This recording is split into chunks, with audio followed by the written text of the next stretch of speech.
ইলিশ মাছের সিজন আর কচু শাক বানাবো না সেটা আবার হয় নাকি? হ্যাঁ বন্ধুরা, আজ তোমাদের সাথে ইলিশের মাথা দিয়ে কচু শাক রেসিপি শেয়ার করব খুবই সহজ পদ্ধতিতে। তো প্রথমেই আমি কচু শাকগুলোকে একটু সেদ্ধ করে নেব। 1 চামচ নুন দিয়ে দিচ্ছি।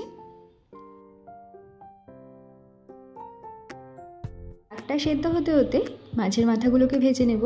সরষের তেল ব্যবহার করছি মাছের মাথাগুলোকে ভাজার জন্য। এখন 1 চামচ নুন আর হলুদ ভালো করে মাখিয়ে নিয়ে তেলের ভেতর দিয়ে ডিপ ফ্রাই করব।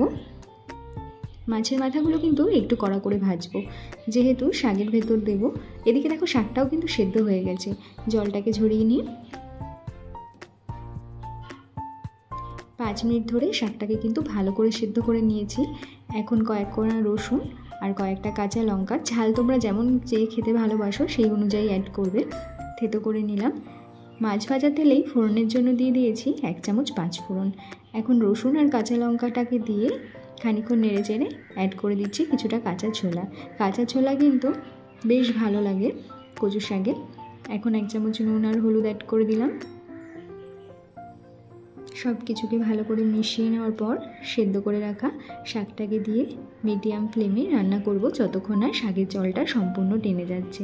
কচু শাকে কিন্তু জলটা যদি ভালো করে টানানো হয় খেতেও বেশ ভালো লাগে, আবার গলা ধরারও ভয় থাকে না। মাছের মাথাগুলোকে হাতের সাহায্যে একটু ভেঙে নিচ্ছি। শাকটা দেখো সম্পূর্ণ কিন্তু শুকিয়ে গেছে। এই সময় মাছের মাথাটাকে অ্যাড করে দিচ্ছি। খুব ভালো করে মিশিয়ে নেব।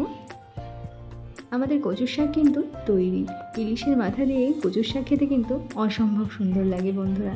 কেমন লাগলো আজকের রেসিপিটা অবশ্যই জানিও, আর ভালো লাগলে প্লিজ লাইক শেয়ার করে দিও। আরও নতুন নতুন রেসিপির জন্য নবমিতাকে সাবস্ক্রাইব করতে ভুলে যেও না কিন্তু।